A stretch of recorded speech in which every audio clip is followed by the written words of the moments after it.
ሰላም ተማሪዎች እንደምን ቆይታችኋል? በ2018 እንደ ኢትዮጵያን አቆጣጠር ማለት ነው ኢንትራንስ ኤግዛም ለተፈተናችሁ ተማሪዎች በመጀመሪያ እንኳን ደስ አላችሁ ልንል እንወዳለን።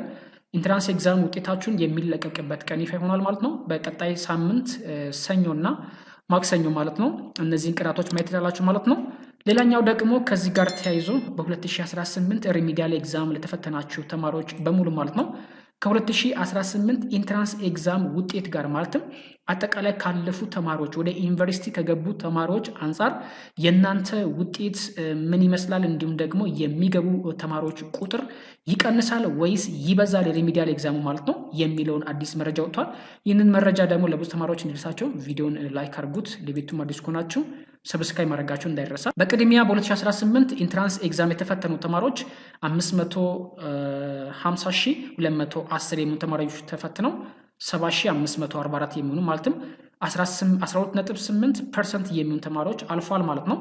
ከዚህ ጋር በተፈጥሮ ሳይንስ 16.5%፣ በማህበራዊ ሳይንስ ደግሞ 8.33 የሚሆኑ ተማሪዎች የዩኒቨርሲቲ ኢንትራንስ ኤግዛማቸውን አልፏል ወይም ደግሞ አስመዝግቧል ማለት ነው። ከፍተኛ ውጤት ዘንድሮ ስንመለከት በወንድ 591 በሴት ደግሞ 583 ሲሆን በማህበራዊ ሳይንስ ደግሞ በወንድ 576 በሴት ደግሞ 569 የሚሆን ተመዝግቧል ማለት ነው። 265 የሚሆኑ ተማሪዎች የፈተና አሰጣጥ ሂደቱን ህግና ስርዓቱን በመጣስ ከፈተና እንዲባረሩ ተደርጓል የሚል መረጃ ወጥቷል ማለት ነው። ዋነኛውና እጅግ አንገብጋቢ ነገር ደግሞ በ2018 እንግዲህ ኢንትራንስ ኤግዛም የወሰዱ ተማሪዎች ብዛት ከሌላው ጊዜ አንጻር ሲታይ እጅግ ከፍተኛ ስለሆነ ሪሚዲያል ኤግዛም በ2018 የወሰዳችሁ ተማሪዎች የእናንተ ውጤት ላይ ማተር ሊያደርግ የሚችሉ አዳዲስ መረጃዎች ወጥቷል ማለት ነው።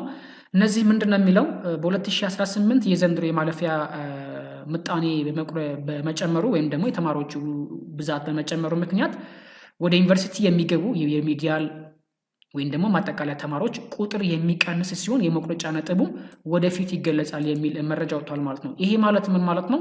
በ2018 ዘንድሮ ማለት ነው ኢንትራንስ ኤግዛም ተፈትነው በርካታ ተማሪዎች ከሌላው ጊዜ አንጻር ሲታይ በርካታ ተማሪ ስላለፉ ምናልባት የሪሚዲያል በ2018 ሪሚዲያል ኤግዛም የተፈተናችሁ ተማሪዎች የሚገቡ ተማሪዎችን ቁጥር ይቀንሳል ነው በአጠቃላይ።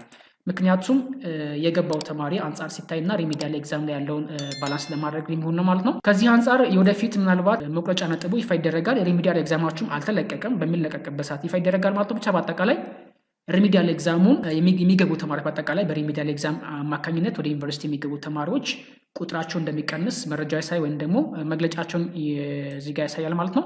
በቀጣይ እንግዲህ ተማሪዎች ስለዚህ መረጃው ይህ ነው የሚመስለው ማለት ነው። በቀጣይ ደግሞ እናንተ በሚጠቅማችሁ መልኩ እንገናኛለን። ሪሚዲያል ኤግዛማችሁን በሚለቀቅበት ሰዓት የምናሳውቃችሁ ይሆናል። አዳዲስ መረጃዎችን በሚኖርበት ሰዓት መረጃ የምታገኙበት የዩቲዩብ ቻናላችን ነው። አዲስ ከሆናችሁ አሁኑኑ ሰብስክራይብ ማድረግ ቤተሰብ ሁኑ።